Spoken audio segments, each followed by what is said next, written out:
उनी काका अब सबैभन्दा छिटो तपाईँहरूको सम्पत्ति बुझाउनु पर्यो अरे के। आगो लगाएर खरानी बनाएका ठाउँमा मेरो सम्पत्ति विवरण खरानी भरिदिने मैले सम्पत्ति विवरण फेरि चाहियो। हो त चाहियो। आगो लगाएर पुगेन सम्पत्ति विवरण खरानी छ उठाएर लैजा सरकार। खरानी होस् या कोइला होस् कि अगुल्टै भए पनि बुझाउनु पर्यो भन्दैछ नि त। के को सम्पत्ति विवरण होस् गर्नु है बुढा मान्छे। अस्ति भर्खर सुदन गुरुङ गृहमन्त्री भइसकेको कि अस्ति आउँदै मेलाई यत्रो आँखा फुकालेर हेर्दै के भन्ने मैले धम्टिहाल्छ नि। गौरीबहादुर कार्की आयोगले मैले धेरै ठाउँमा भन्ने गरेको छु न 23 गतेको घटना 23 गतेको हत्याकाण्ड उनीहरूकै आयोजनामा गराइएको थियो। अब गौरीबहादुर कार्कीले त तपाईँहरूले नै गरेको भनिसके त, त्यही भएर त तपाईँले थुनेको होला नि त।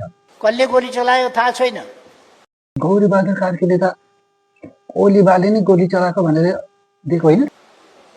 गोली चलाउने को थाहा छैन।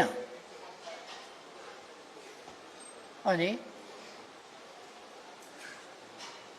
प्रधानमन्त्री र गृहमन्त्री त्यो घटनास्थलमै छैन। गृहमन्त्री प्रधानमन्त्री हेलिकप्टर चलाएर भागो भन्छन्। माथि आरोप पुष्टि गर्ने कुनै ठाउँ छैन। फागुनमा चुनाव हो, चुनावपछि के भयो भन्ने नि पर्छ। चुनाव भन्दा पछि मेरो बुवा बित्नुभयो। म 13 दिनको काममा बसेँ। 13 दिनको काममा बसेको भोलिपल्ट सरकार गठन भयो 13 गते। सरकारले हतार क्याबिनेट बसेर हतार निर्णय, पहिलो निर्णय पूर्व प्रधानमन्त्री केपी ओली र गृहमन्त्री रमेश लेखकलाई तुरन्त गिरफ्तार गर्ने भनेर रातभरि नसुतिकन दौडधुप गरेर। हजुरबा नसुती भन्नुहुन्छ।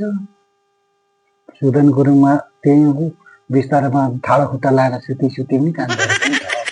तपाईँ देख्नु भएको के छ, पनि हावा पुग्नुहुन्छ उकालो लागिन्छ।